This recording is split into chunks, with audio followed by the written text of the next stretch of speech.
Final ending to my 4-year story. Part 1 down below in comments. She has already procured a rental house and is setting up applications for state benefits for when the divorce is final. Her personal income is pretty low. She is not asking for alimony or child support. She knows I will take care of my child and we will be flexible on where he lives. The only thing she asked was that I continue making car payments for her car. It is my property since I am the sole owner. But she drives it. I had my doubts starting in January that something else was going on, and my hunch was right. She kept telling me she had been faithful since the last affair, but it was an outright lie. She told me today she had another affair this year and is a few months pregnant. What? I told her after the last affair that I could forgive that one, but if she ever found the need to be with someone else again, she should just say so and leave instead of trying to facilitate another affair. Apparently, the guy is more to her liking since she jumped in the bed with him so quick but hasn't slept with me in almost a year. She was recently told she couldn't have kids due to ovary issues, so she lost that bet. At this point I don't have much anger left to dish out except for all of the extra taxes I need to pay going from married to single. I will definitely be working to minimize that impact. My biggest feeling is disappointment. I knew she was not happy with the marriage and divorce was inevitable. I originally knew her as a God-centered woman, but over the past few years she claims she has been too broken. But she knew right from wrong. I know many people don't believe in God, but I hope for her sake that God turns this screwed up situation into something positive for her. I never wanted more kids and she resented me for that. This is going to give her another child, but not under acceptable circumstances. I have no idea who the guy is other than a business associate, but she said he wants to meet me at some point. I guess he knows it is a tense situation and wants to do his part to step up and discuss it. My only concern is whether he is a good guy to have around my son. Not sure how reliable or trustworthy he will be towards my current wife, considering he was willing to jump in the bed with a married woman. I will definitely have to set that meeting up in a public place. I told her today that she may be a good mom, but I will never trust her again in other capacities. Although she wanted another child in her life, this is definitely not the way she saw it happening. But when you make stupid, deceitful decisions, this is what happens. On one hand, she cried about how she feels she ruined my life and dreams, but on the other hand, she appears to somewhat justify her actions because she was unhappy. She does feel guilty enough about the situation to not ask for alimony, but I wonder about the car. It is a recent purchase due a totaled car from a car accident, so I have 5 years of payments. I was willing to make payments if this was a clean divorce, but now that I know another affair was involved, I don't really want to pay for her to have the car. In my opinion, the other guy can take care of her. I will discuss with my attorney. I don't know if I have any legal obligation to provide transportation for her, but I also don't want to act revengeful. I have spent too many years filled with resentment and anger. This has been a major learning experience for me to use for future relationships. And for the divorce, I already have an attorney and will be drafting the marriage settlement agreement. I already have an attorney. I will discuss the medical stuff with him. I wanted to stay married until 2018 to avoid getting hit hard with single taxes for all of 2017 while I've been paying based on married withdrawals. So, until the divorce is final, she could bill all of her doctor visits to our current plan if she wanted to. She did apply for state benefits in Ohio. Even though mentally she is broken and can't stay faithful, she at least is trying not to burden me with the finances. My attorney said to keep peaceful. He doesn't know about the baby yet, and to hurry up and get an agreement signed. It's weird, even though she has been very deceitful and outright lie several times about what is going on. Even last week she kept saying she was faithful this time. Just burning time until she had the guts to fess up. She has never done anything detrimental with our money. She always viewed the bank and credit accounts as mine. She has her own accounts that I don't have access to, but only banking. She has no credit of her own and no credit history. My attorney said to be nice during this process to avoid making her upset. He even suggested I offer alimony for a period of time to help her feel secure and not let her go down an emotional rabbit hole. He doesn't know about the pregnancy yet, but will tomorrow. Our son is definitely mine. Looks just like me. No doubts there. I only had doubts of her faithfulness during times when I felt something was off, and I was right both times. When she first announced wanting a divorce, I was in support of the divorce, and she said she wanted no alimony. The attorney mentioned alimony as a bargaining option if I felt she would ask for other benefits, but also said it could help me with the taxes. With the new situation, I am sure he will not support that. I wish I could pay the car off, but I don't have the cash. She also doesn't have the credit history to get a loan. So, I am stuck at the moment. The only way I could do that is maybe pay it off with a credit line or other loan, and then the lien holder would give me the title. But then my interest rate would be much higher than it is now. So, if I am going to be stuck paying for it, It is best to keep the payment I have now. The maintenance is another issue. It is a Jeep and she drives a lot. She doesn't have money for that either. I hope the other guy has money to spare for her sake. My attorney said the key is to get her to sign waiver of her right to our current assets. Verbally she has agreed to do so, but once she sees the information in a legal document, she could have other feelings. She can't afford her own attorney, but maybe the boyfriend will offer to pay for one. Who knows? My attorney said child support is not automatic court order if we have a mutual agreement. But I may need to get more details on this. I think getting pregnant was karma telling her to stop messing around and get focused again. The other guy is at least 10 years older than me and has other kids. She said he didn't want to be mixed up in an affair either, but he still did. I lost a lot of trust for my wife and she lost respect for me as a husband. It may sound strange, but I hope this guy is a good guy and will take care of her. Her and I have our own son and he will be staying with her most of the time. The last thing I need is her to do deeper into depression. What I had a hard time understanding is why she is so sad. She had one affair that she said was a huge mistake, but this one was more calculated since she was also planning to leave me as well this time. She said a lot of things that she never had to think about before, such as paying all of her own bills, is weighing on her, and I think the pregnancy is more of a cause of her sadness than actually leaving the marriage. She is sad that her marriage did not survive, but I don't think she is sad about being apart from me in particular. She wanted more kids in the past, but I didn't. And I know she didn't want kids this way. Should have made the guy wear a condom instead of relying on pills. But now I am concerned that her health issues will make this pregnancy difficult. She had issues with the first one too. My soul isn't crushed since the marriage has been dying for a long time. We met in college and our opposite personalities attracted each other but didn't work well in marriage. I am not sure how opposites can enjoy a marriage. Being married to her taught me some good lessons and exposed me to more areas that life has to offer.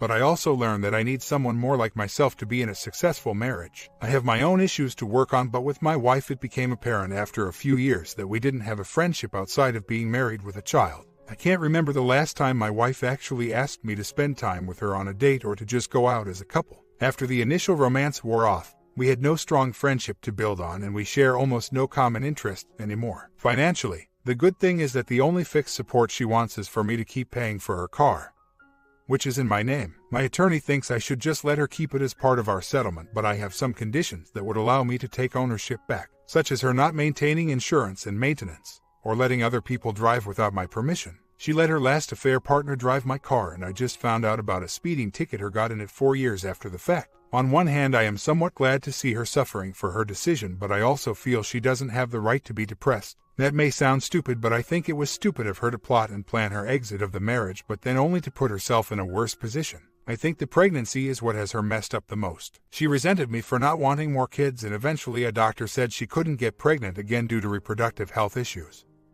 But she still conceived despite using birth control. I think it was God's way of finally telling her to sit down and stop screwing around. If she had not gotten pregnant, I think she would have continued to carry on the affair instead of leaving, but she knew I would not be able to forgive and reconcile a pregnancy by the affair. I did start seeing a counselor to vent some issues instead of talking to family and friends about it. What I found strange is that the counselor asked a few times about whether I would consider reconciliation. I was surprised to hear that. Yes, I do miss the woman I married, but I was willing to let the first affair go, but this time my wife said she wanted to leave. At first, she said she couldn't be the woman I needed and it wasn't fair to keep dragging me down. A week later she told me about the affair and pregnancy. I don't want her to struggle, but I think the days of us as husband and wife need to end. One good thing about me is that I am an introvert. I always felt it was a curse, but the positive thing about it is that it has kept me out of a lot of drama and allowed me to lead a peaceful life. I was not a very emotionally supportive husband, but I kept a stable home, made sure all of the bills were paid, and let my wife live out her life despite my insecurities about what was going on. She is a big extrovert and always needed attention from people, and that made cheating very easy for her. I also had interests in having my own affairs, but the built-in introverted programming kept me focused on my job and home and not seeking out other women. For now, I am being still. This summer I am going to relax and enjoy some trips with my son. August through November will be very busy months with work on a major project, and I can't afford to be distracted. I did try to do a lot of social things over the past month, but it became exhausting and expensive. But eventually I need to get into the dating game, but really need to decide what I want in my next relationship. The major thing that went missing with my wife was friendship. We had great fun prior to marriage, but when real life hit, it all went downhill. I'm much wiser now and know myself better and really need to decide if I am true husband material or not. My wife signed the marriage settlement papers with no issue today. As explained in previous posts, she asked for a divorce after having a second affair that resulted in pregnancy. She didn't ask me for anything except help with the car payment, which I own, and to continue supporting his son without court orders. We will file divorce papers later this year and execute in January to avoid a tax hit this year. Her baby will be born in January sometime. Our son knows about his new half-sibling, but he hasn't talked to me about it. He appears to be the same happy kid, which means he grew accustomed to me and my wife living separate lives in the same household for quite some time. I am sure he will ask more questions as he gets older. I didn't expect her to have any issues with the agreement since she basically told me she doesn't deserve anything for screwing up so badly. Final update. My wife is 4 months pregnant with her affair's partner's child. They had an affair and was being stupid. She moved into her own house in May and our son will be staying with her during the school week and me on weekends. She has some sort of relationship with her partner still, but everything is not happy. My wife is miserable and depressed due to the mistakes she made. She broke up her family and financially she is not doing well because she is an entrepreneur but also looks for regular jobs during slow times. But no one will hire her after noticing she is pregnant. This other guy has several kids with multiple women. 2 of the kids, ages 18 and 20, stay with my wife from time to time, as does this guy. I had a chance to meet the other kids when I dropped my son off but refused to go into the house. My wife was supposed to introduce me to the guy before he started spending time around my son, but this meeting never happened. And probably for the best. I told her for now I have no desire to be around her. This guy, or his kids. The last time I was around her I felt extremely tense about the betrayal. She is extremely remorseful about the damage she has caused but still continues to live her life with this other guy and his kids. Even if they aren't a couple, she will be forever tied to these people due to the baby. Story 2. My wife and I have been together for 8 years, but only married for 1 year and 1 month before she said we should separate. This was November 10, 2016. And I heard the "I love you but I'm not in love with you" line. I've been hearing a lot of "I can't see you as anything more than a friend and not sure that I ever will." 2. I know her very well, so I know that when things get complicated, she likes to run away at all costs to avoid confrontation. When she asked me to move out, the week I spent moving, she booked a flight and went home to her family to avoid being there while I moved out. She also went home for the holidays to be with her family, while I spent all of the holidays sitting alone in a completely empty apartment. I don't think of myself as obsessive, but I love my wife very much and find myself doing things to check up on her. But really, I think it's more my search for peace and answers. For instance, I know she has an emotional attachment to a guy we both know from online. We're big into online games, and we both know him from there. He is in the Navy and literally lives on the other side of the country. He is also going through a divorce. His wife left him. So, I don't believe they will ever have a physical relationship, but there is definitely an emotional connection between them over what's happening in both their lives. Because of my need for answers that are going unanswered, I couldn't help but dig, knowing I'd not like what I might find. But I did it anyway. I pay our cell phone bill. I saw that she calls him literally like an hour every day. I also see that they text back and forth between like 6 a.m. when she gets up for work, all through the day, until she goes to bed at night, every day. How could this not be a red flag and bother me? Even if it's not physical, it's certainly emotional. And she doesn't ever call to talk to me, unless it's a negative conversation about what's going on in our lives. I was never perfect. I was often short-spoken and she felt I was always irritated by her. I wasn't, but that was her impression.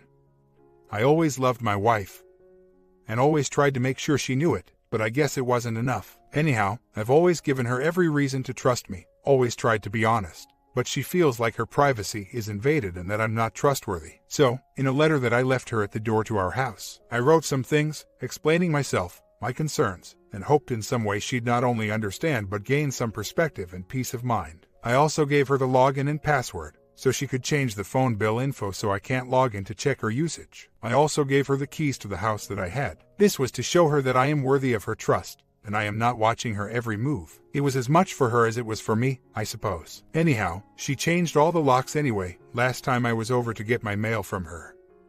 I saw they were all different. She gave some excuse about living alone and being uncomfortable in the house alone, and we had some locks that were not the best, like to the garage, and when she paid the guy to come out, he said they had to change all the locks, that way they'd use the same key. Not sure if I buy that though. Trust is becoming tainted. I've always trusted her. She's never given me a reason not to. However, saying you'll stand by someone for better or for worse in the moment she feels it's more for worse than anything, she starts to back out emotionally, closes off, and now is angry and resentful. I can't help but lose some trust because she's becoming a different person, or rather showing a side I've never seen in 8 years. I guess my big issue here is that she often talks about just filing for the sake of it being less painful. She hates that I'm hurting, and she knows I'm struggling with it because I want to work things out. but she doesn't think she will ever love me again. Because of that, she feels like she is prolonging my suffering, and wants to just file just to get it over with. So, she doesn't know what she wants, it sounds like. We've been separated since November 10th, 2016. So, it's been like 2 months. She says she's confused and doesn't know what she wants anymore. I told her not to worry about me, and not to file on the basis that I'm hurting. I want her to really take time and think things through. The problem I come across is I'm not getting really direct answers. When I ask why she does or doesn't feel a certain way, the answers are just like I just don't do. I just can't. It's just not the same. I'm confused. I see things clearly, but won't say what that clarity is. I also have confronted her. She asked me if I really thought something was going on, and I told her flat out, yes, I do. She talks to him more than any other person in the world as of lately. Naturally, she got defensive, which is a deflection tactic, talking about how I'm spying on her, etc. I told her not to deflect, and she got mad that I would even consider that she was having an affair. She says she confides in him because he is struggling with separation, divorce too, and that it would never be physical. She cried when she was talking about it, talking about how she's too damaged, and feels like she has nothing left to give anyone, that her heart is closed off and hardened and she couldn't even think about being with anyone. Of course, knowing her how I do, I want to believe that, but I also know she obviously has some feelings for this guy. And her situation likely makes her feel even more drawn to him. Two lonely people, both confiding in one another. One thing leads to another, you get the drift. I'm currently at the point where I'm trying to avoid her and be dodgy, because she doesn't miss me at all.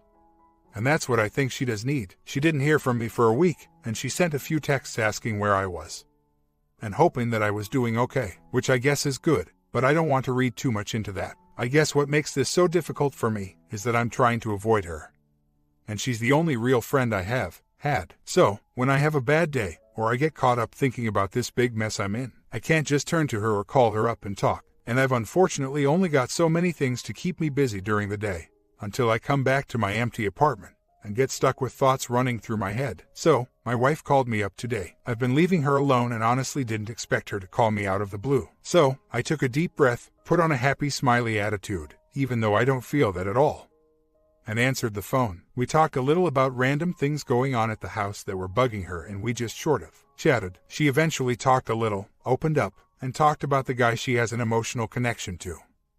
Says she likes him, but nothing could literally ever happen because he lives on a military base and is going through a separation of his own, but admitted she still had an emotion connection, just not a physical one. That sort of made me feel better, at least that she opened up about it. She also talked about how one day she will likely date again, maybe while we're separated, but she doesn't know, and currently has no prospects or interest in anyone, but she wanted to make sure I understood that it could happen eventually. Overall, the conversation was very civil. I was kind, not neat, clingy, or anything. I was just polite, as if I was talking to a friend or family member on the phone. We did talk briefly about working out what's going on. I told her that I didn't like the idea of her dating, and in time hope she will open up with me more and feel comfortable and confident talking to me about what's on her mind, but that I understood how difficult it is, and didn't press the subject. I did tell her to not worry about the marriage right now, as it seems to be a sore spot for conversation, and that right now we should just set it aside and work on things and talk like normal people, not talk about what happened in the past or what we're doing to fix it. Instead, just ask like normal people, friends, and build a connection over time in a genuine, non-forced fashion and see where time takes us. I don't know if what I said is necessarily a good thing, but I felt good about not diving into a clingy, needy conversation where I tell her how much I miss her every day. It was just kind of a nice chat, and at the end nobody cried or sounded depressed. It sounded almost happy. She demanded I move out, so I did. I complied with all of her demands. She eventually changed the locks on the house that we both own. She went out of town to see her parents. When, due to prior snooping, I saw she was also looking at flights to see the guy I think she's been getting involved with emotionally, so that she could get physical with him. I talked to her dad on the phone, made up a story about needing to get in touch with her, and that I knew she was visiting them for the weekend. Well, he sounded confused and said, "What? She's not here visiting us. I haven't talked to her in days." So, she lied, further adding to the pile of doubt and inconclusive proof of infidelity. I eventually talked to her in text, talked about seeing a counselor. She wouldn't answer the phone, only texts. She's avoiding actually seeing or talking to me. She declined. No beating around the bush. Long story short, I did something I'm not proud of, but feel I had to do it for peace of mind, and for my own divorce proceedings. I broke into my own house. Well, I own it, so it's not really breaking and entering unless there is a legal reason to not be there. and there isn't. Got on her computer that had no password, checked web history, found tons of proof, searching for flights, dates, that much up with where he lives. And when she was out of town, despite previous attempts to confront her about cheating and being involved with another man, she is dedicated to believing she isn't involved. Yet all the red flags, neon lights, and marching band are pointing that direction. Oh, the grand prize. I found a receipt and a home pregnancy test, which came out negative, but whatever. Dated from a few days ago, sitting in our master bathroom on the floor. Not even in the garbage, just next to it. We haven't had bond in 5 months, and I know she's had periods since then. So, she wasn't concerned about having my kid, that's for sure. Morally, I feel ashamed for crossing the line, but justified. Legally, I am justified, and will be, especially when things get ugly. It won't make anything actually better, and it's not what I wanted, but hey, I've always been 100% honest and faithful, and she clearly can't be, so good riddance. I'm still going to confront her about this information, cautiously, but I know it's all over now, but I'm just looking to hear her tell the truth.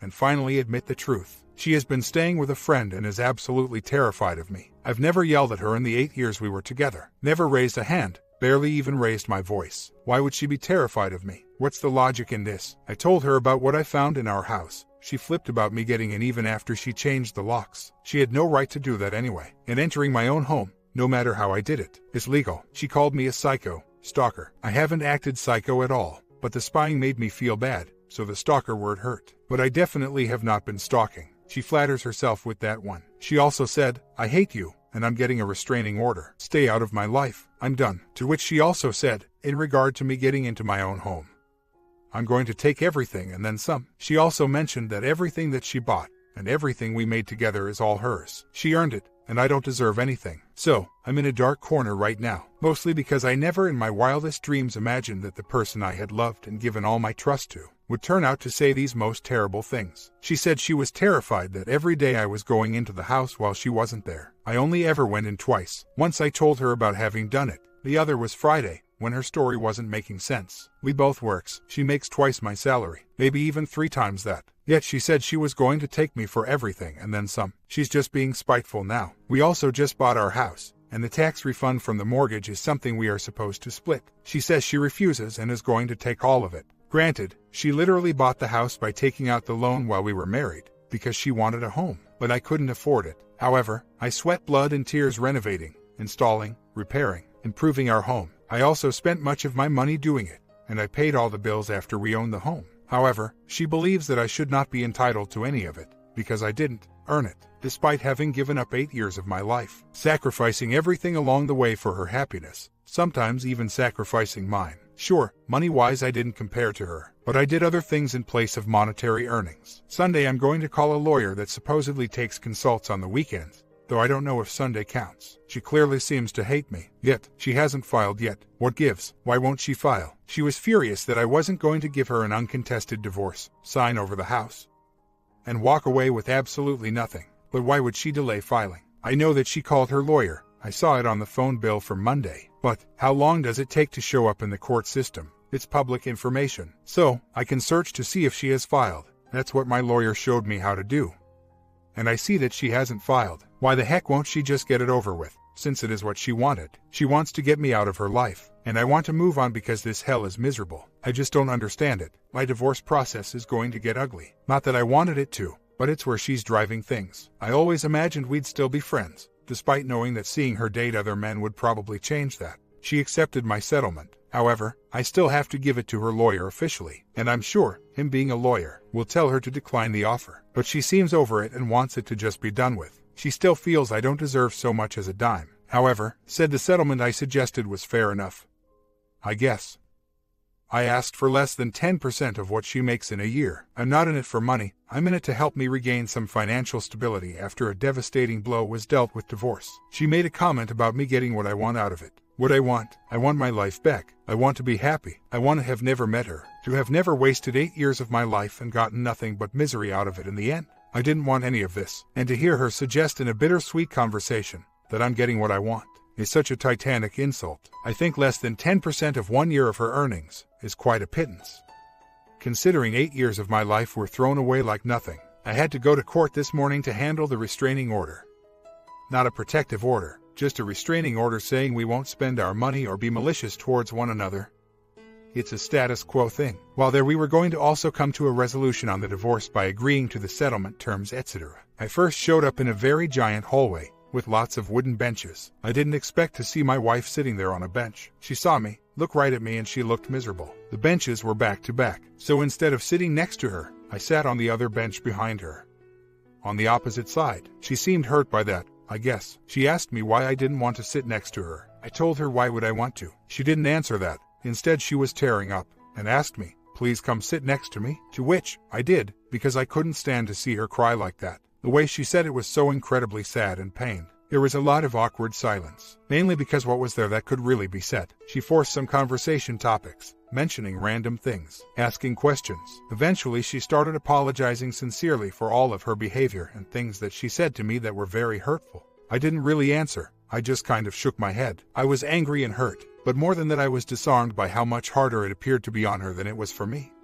At least, externally. We went in, did our thing, and started walking out to the parking lot, together but separate. She continued to force more conversation, to which I was very short, and answered in single-word statements. What else was I to do? My world was officially caved in. She got the divorce she wanted, and I lost my wife, best friend, dreams, and everything I had believed in and worked for. So, yay, I wasn't feeling up to talking about how my sister was doing, or how work had been. Anyhow, as we walked out the door, there were 2 parking lots, one to the left of the building, one to the right. Poetic, really. We were going our separate ways. She seemed like she wanted to hug me or say something, or walk together for longer. I didn't know how to react. I didn't say a goodbye, didn't look at her, didn't say a thing, just walked off towards my car. Not even looking back, but I could tell that she did. I could hear her high heels on the ground, and they stopped for a moment and turned. Was it the better choice than hugging and saying goodbye? Who knows, but it's the decision I made at the time. Hardest walk I've ever had to make in my entire life. I still love her more than anything, but the reality of it is, this was something I had no choice about. Part of me thinks that she is truly sorry for hurting me. The other part recognizes that it is likely a very small part of her that feels that. The majority is feeling guilty and is desperate for me to not hate her or be angry with her.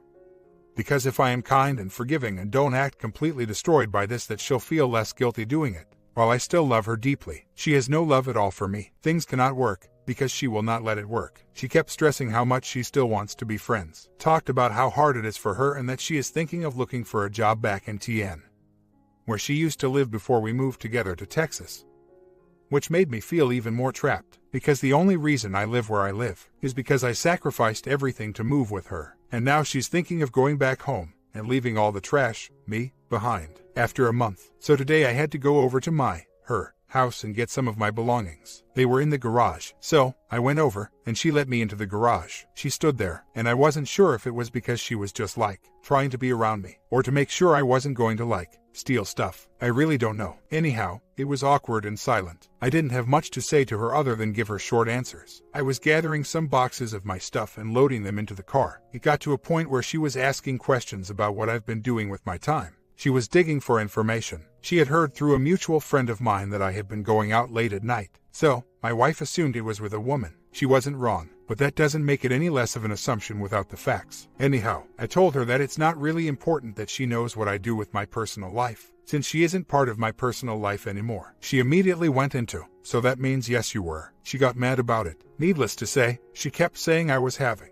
an affair and that she could use it against me in the divorce if she wanted to. We signed the agreements and divorce papers already. We literally are just waiting 30 more days for the state of Texas to make it official. But we're definitely not together anymore. She kept saying, but in the eyes of law, we are married. And I was like, okay, we haven't been together in 5 months. And you wanted this divorce. Why do you care? I'm going to be with plenty of other women, just as I'm sure you're going to be with plenty of other men. She is just using the law to express her anger, I guess. Anyhow, I didn't yell or raise my voice, because that's just not how I am. She started getting more frustrated, and our interaction ended with her saying, okay, you can go now, and I asked, why are you freaking out like this? To which she gave me the finger and shut the door. A key element I should mention is that I told her about how I felt about her emotional affair, that she was planning to make physical by purchasing plane tickets to see this other guy before we even filed for divorce. She said, that's different because we didn't actually do anything. And the only reason they didn't do anything was because apparently he rejected her. and didn't want her to come visit. So, she didn't have a physical affair. Because she lost the opportunity, not because she is a good person with morals. She also doesn't acknowledge any of her faults for the marriage falling apart, or that she just a week ago said it was her fault. And her issues are why it didn't work. Not because of me, but now she's turning it into you had an affair. I can't believe you did that. Is it possible that she is just really that insane? Her constant change of personalities makes me wonder if her family's history of mental illness is starting to shine in her. 10 months after the separation, I'm a skydiver, so I spend most of my time, or as much time as I can afford, in the air. This is something I enjoy, and never did while I was married because she didn't like it. And I didn't want her to be alone if something happened to me. The sacrifices we make, right? I spend a lot of time at the gym, and working, and just generally doing things that for the most part make me happy. I've been dating since we separated, and I've had plenty of good experiences. Many people seem jaded by past bad experiences with relationships. That's not my style. Not everyone is a cheater, and I don't let that affect me while dating. I am, however, the not looking for a serious relationship right now kind of guy. Things will happen as they do, you know, and I don't want to jump into anything. After having been off the market for 8 years. October I'm running 2 marathon and adventure runs. Rock climbing in Red Rocks, snowboarding for 10 days in Colorado in December. Visiting family in Atlanta for Xmas. Traveling a lot for fun mostly. Going to go outside the country maybe next year too. In short, my life after divorce has been working, making more money, traveling, having more hobbies I couldn't do before, and dating women, whom are supermodel types I never in my wildest dreams would imagine would be into me. Mostly I guess because my ex-wife was bad for my self-esteem. Things always look up, guys. Just keep chugging the path. On a funny note, sometimes mail shows up, or my ex finds an excuse to text, email me. If I respond, she sees that as a segue to ask, "How are you doing?" Or to create random small talk. I never respond to that. Just this week, she tells me, a year after I move out, that she has a box of my stuff. And I can get it if I want. She then says, "Oh, but I heard you moved out of state now, so never mind." Basically, she heard from a friend of mine I was interested in leaving, and assumed I moved already. It sounds like she is just trying to confirm if I left or not. Seriously, what's the point of that? And with all the small talk asking how I am and stuff. Anyhow, I said you can toss it, or keep it. And didn't acknowledge her question of whether or not I moved. It's none of her business anyhow. So, I'm rather content. I won't lie, guys, I think about her frequently when I'm making long drives, or when I hear something, or see something familiar that reminds me of her. There are sad times when I think of that stuff, but that's just life. It's less frequent than it was during the whole mess. And honestly, I don't think anything about her when I'm dating someone else. One day, all the crap you go through won't be so painful. It'll just be an empty thought, a memory, but it won't really hurt anymore. And you'll find plenty of things along the way that make you happy. I don't know about you, but I don't mind having a few bad days. If the majority of my days are happy, I wish all of you out there that are new to divorce or going through separation or divorce the best. Things always find a way of getting better. People adapt, and you will too. Cheers. You guys like the ending of both of these short stories. Wanted to throw in a happy ending for some of you who still have memories of your past relationships. Things will get better, it just takes time. Hit that sub and bell, and I will work on the next one after my quick